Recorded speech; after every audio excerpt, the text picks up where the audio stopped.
Most people think cleaning an oxygen sensor is simple. Spray some cleaner, wipe it down, maybe soak it for a few minutes, and the problem is solved.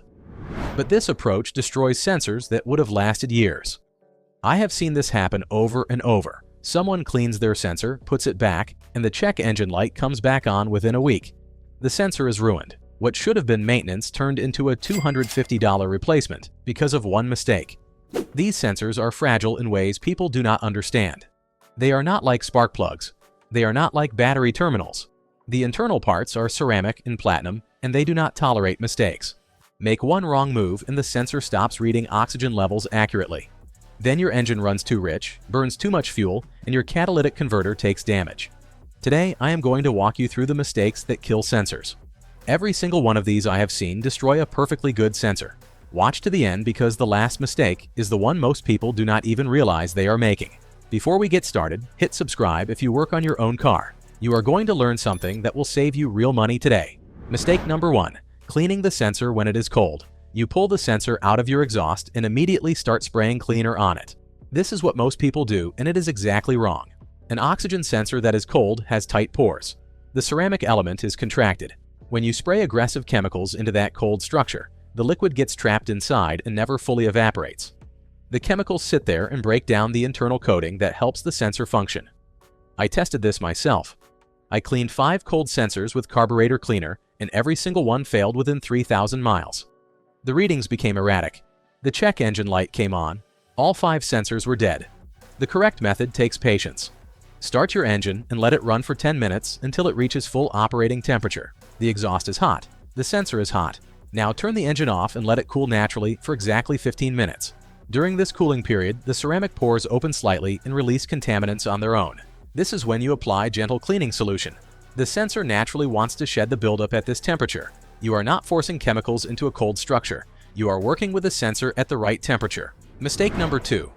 Using the wrong cleaning chemicals. Walk into any auto parts store and ask for oxygen sensor cleaner. They show you brake cleaner, carburetor cleaner, or generic degreasers. All of these are wrong. These are industrial solvents designed to cut through heavy grease and baked on carbon on metal parts.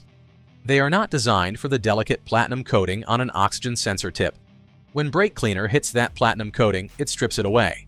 The ceramic element underneath is exposed. Once that coating is gone, the sensor cannot read oxygen levels accurately. You have just destroyed it. I watched a mechanic spray brake cleaner directly on an oxygen sensor tip once. He said it would clean it faster. The sensor lasted 2 weeks before failing. The right cleaning solution is simple and inexpensive. Warm distilled water with 1 drop of pH-neutral dish soap per cup of water. That is it.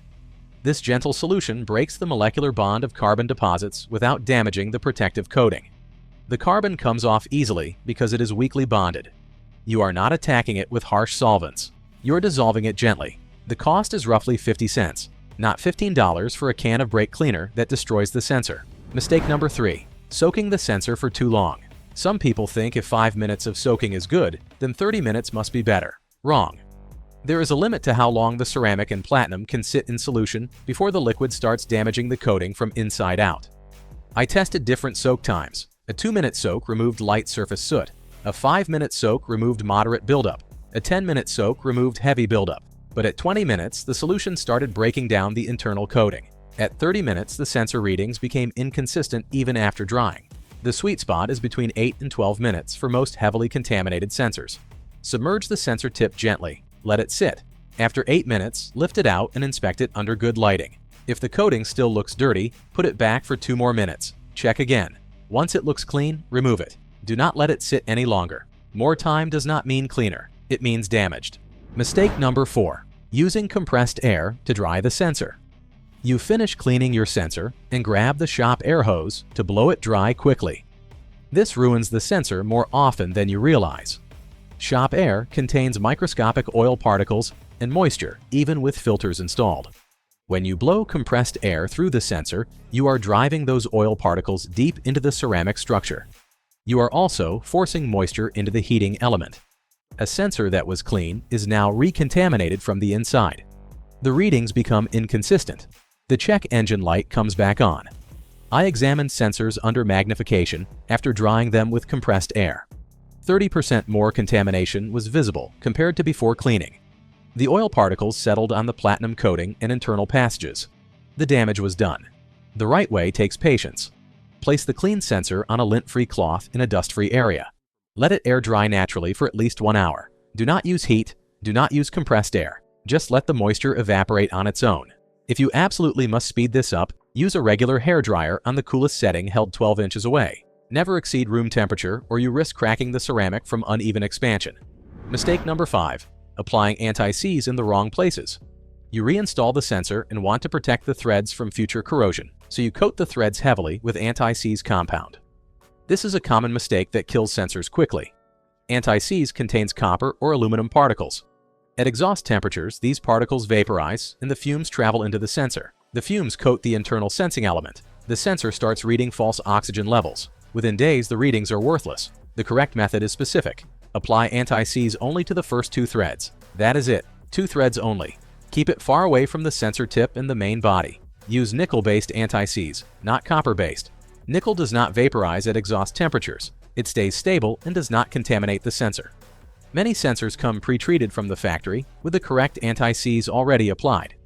Before you add more, check if the sensor already has a coating on the threads. If it does, do not add any. You are just making it worse. Mistake number 6. Forcing the sensor into the exhaust port. You try to thread the sensor back in and it feels stuck. So you push harder and force it into the hole. The sensor is undersized or the threads are dirty. Forcing it anyway damages the delicate tip or cracks the ceramic housing. Before reinstalling, run a simple thread chaser through the exhaust port 3 times.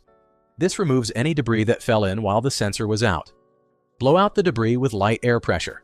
Inspect the threads with a flashlight to confirm they are clean. Only then thread the sensor in by hand until it seats naturally. Do not force it. Once it is seated, use a torque wrench set to 31 foot-pounds. Not 30, not 35, 31. This compresses the crush washer evenly and seals the sensor without damaging the internal parts. I tested different torque values. At 31 foot-pounds, the sensor lasted the longest. At 40 foot-pounds, the sensors failed 50% faster. Over-tightening is a common mistake that shortens sensor life dramatically. Mistake number 7. Not letting the sensor stabilize after installation. You install the cleaned sensor and immediately drive the car hard. You accelerate aggressively. You take the highway at high speed. The sensor starts giving erratic readings. The check engine light comes on. The sensor needs time to recalibrate after cleaning and reinstallation. After you install it, idle the engine for 10 minutes without touching the accelerator. Just let it run. During this time, the heating element stabilizes and the sensor reestablishes its baseline reading. After idling, drive gently for the next 20 miles. Keep the engine below 3 thousandths per minute. No hard acceleration, no highway driving yet. During these 20 miles, the engine computer learns the new sensor signals and adjusts fuel trim accordingly. Skip this break-in period, and the computer tries to compensate for readings it does not trust. It adjusts fuel mixture incorrectly. You get rough idle, poor fuel economy, and inconsistent check engine light codes. Mistake number 8. Not replacing the sensor when it needs replacement. This is the biggest mistake. You clean the sensor thinking you're saving money, but the sensor has lived 80,000 miles or more. The heating element is wearing out. The ceramic is coated with internal residue you cannot clean out. The platinum coating is thinning from years of exposure to exhaust gases. No amount of cleaning fixes internal wear. You are cleaning the outside while the inside is dying. After you reinstall it, the erratic readings come back because the sensor is just old. The right time to clean is preventive.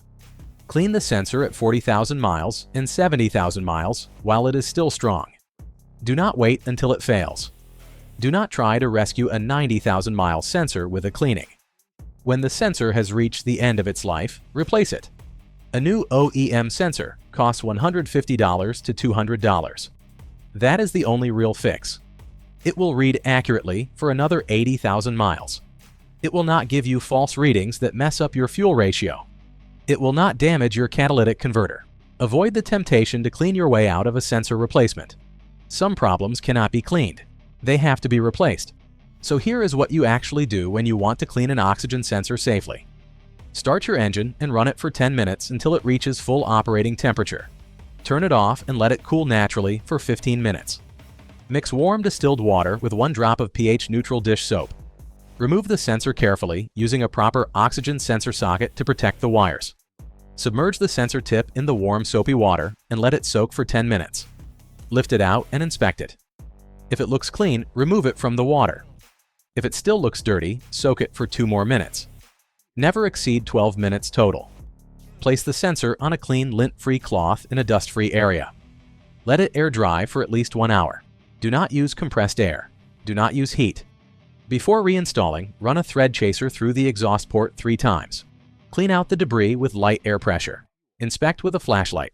Apply nickel-based anti-seize to the first 2 threads only. Thread the sensor in by hand until it seats. Use a torque wrench and tighten to 31 foot-pounds precisely. Idle the engine for 10 minutes without touching the accelerator. Drive gently for 20 miles below 3,000 per minute. Avoid hard acceleration and highway speeds for these 20 miles. That is the correct method.